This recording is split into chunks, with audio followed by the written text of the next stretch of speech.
আপোনাৰ এটা বহুত ডাঙৰ সমস্যা কি জানেনে মোবাইলটো হিট হোৱা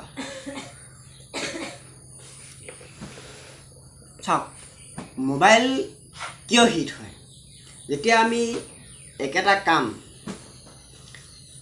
বা মোবাইলটো যেতিয়া আমি চাৰ্জ দি থওঁ বা যেতিয়া আমি বহুত দেৰি সময় কাৰোবাৰ লগত কথা পাতি থাকোঁ বা আমি যেতিয়া ভিডিঅ' গেম খেলি থাকোঁ বা আমি যেতিয়া ফ্ৰী ফায়াৰ খেলি থাকোঁ বা আমি যেতিয়া কিবা এটা মোবাইলটোত কাম কৰি থাকোঁ বহুত সময় ধৰি তেতিয়া আমাৰ মোবাইলটো কি হৈ যায় হিট হ'বলৈ ধৰি যায় লাহে লাহে মোবাইলটো গৰম হৈ যায় চাওক সাধাৰণ অৰ্থত প্ৰত্যেকটো বস্তুৰেই হিট হয় মোবাইলে প্ৰত্যেকটো বস্তুৱে গৰম হয় মানে যিবিলাক মেচিনাৰী বস্তু প্ৰত্যেকটো বস্তুৱে গৰম হয় যেনেদৰে আপোনাৰ বাইকখন গৰম হয় বেছি দূৰ চলালে বা যেনেদৰে আপোনাৰ স্কুটিখন গৰম হয় বা আপোনাৰ গাড়ীখন যেনেদৰে গৰম হয় ঠিক তেনেকৈ মোবাইলটো গৰম হয় আমাৰ মোবাইলত কি থাকে এটা প্ৰচেছৰ থাকে আপোনাৰ কেমেৰাৰ ওচৰত এটা প্ৰচেছৰ বহাই থোৱা থাকে মোবাইলৰ কোম্পানী গম পাইছেনে কথাটো সেই প্ৰচেছৰটো যেনেদৰে আমাৰ মাইণ্ডটো যেনেদৰে আমাৰ ব্ৰেইনটো সেই মোবাইলৰ সেই প্ৰচেছৰটোৱে সেই ব্ৰেইনৰ কাম কৰে গম পাইছেনে যেনেদৰে আমি একেৰাহে 3-4টা কাম কৰিব নোৱাৰোঁ বা একেৰাহে আমি যেতিয়া 3-4টা কাম একেলগতে কৰিবলৈ বিচাৰোঁ তেতিয়া আমাৰ কি হয় আমাৰ ব্ৰেইনটো খেলি মেলি হৈ যায় ব্ৰেইনটো গৰম হৈ যায় ঠিক তেনেদৰে মোবাইলৰ সেই প্ৰচেছৰটোত যদি আপুনি মোবাইলটো একেৰাহে 2-3টা কাম একেলগতে কৰি থাকে বা আপুনি মোবাইলটো চাৰ্জ দি থাকোঁতে যদি আপুনি আৰু বেলেগ কাম কৰি থাকে বা আপুনি এটা এপছ ইনষ্টল কৰি থাকে তেতিয়াহ'লে আপোনাৰ মোবাইলটো হিট হ'বলৈ আৰম্ভ কৰে চাওক প্ৰচেছৰত কিহে কাম কৰে ইলেক্ট্ৰনছে কাম কৰে সেই ইলেক্ট্ৰনছবিলাক চলাচল কৰি থাকে ইফালৰ পৰা ইফালে চলাচল কৰি থাকে বা দৌৰা দৌৰি কৰি থাকে তেতিয়া আমাৰ কি হয় যিকোনো এটা ফাংচন চলে গম পাইছেনে কথাটো সেই দৌৰা দৌৰি কৰি থাকোঁতে ইলেক্ট্ৰনছবিলাকৰ কেতিয়াবা ইটোৱে সিটোৱে ঘঁহনি খায় আৰু সেই ঘঁহনি খাওঁতেই মোবাইলটো হিট হৈ যায় বা মোবাইলটো গৰম হৈ যায় যিবিলাকৰ মোবাইলত বেক ছাইডৰ কভাৰ নাই তেওঁলোকে বেছিকৈ হিট অনুভৱ কৰে কাৰণ মোবাইলৰ কেমেৰাৰ ওচৰতে যিহেতু প্ৰচেছৰটো আছে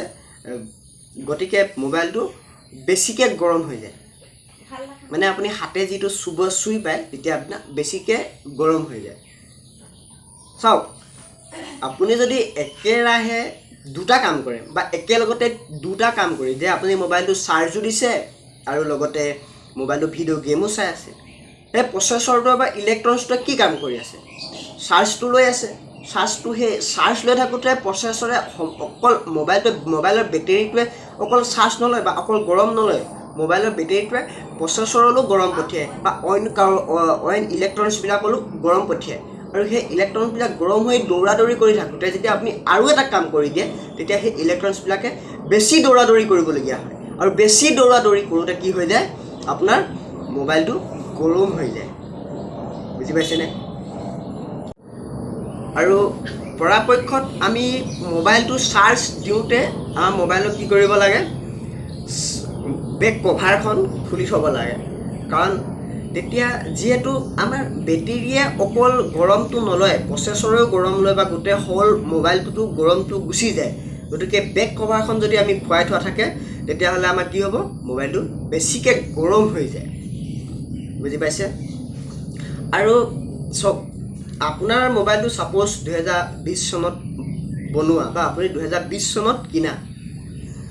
আৰু আপুনি 2025 চনত ওলোৱা এটা নতুন এপছ যেতিয়া ডাউনলোড কৰে তেতিয়া সেই নতুন এপছটোৰ ছিষ্টেমটো বেলেগ বা আপোনাৰ মোবাইলত সেইটো ছাপোৰ্ট নকৰিবও পাৰে সেই তেতিয়া তেনেকুৱা ধৰণৰ এপছ ইনষ্টল কৰিলে আমাৰ মোবাইলটো বেছি গৰম হৈ যায় আপোনাৰ মোবাইলটো যেতিয়া যিহেতু পুৰণা অল্ড ভাৰ্চন গতিকে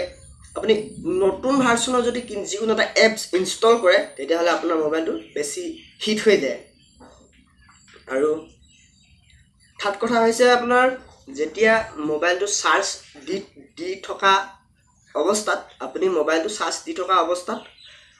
তাক অইন কাম বেলেগ কাম নকৰিব, বা যেতিয়া আপোনাৰ মোবাইলটো হিট হৈ যাব তেতিয়া আপোনাৰ মোবাইলটো কিছু সময় আঁতৰত থৈ দিব।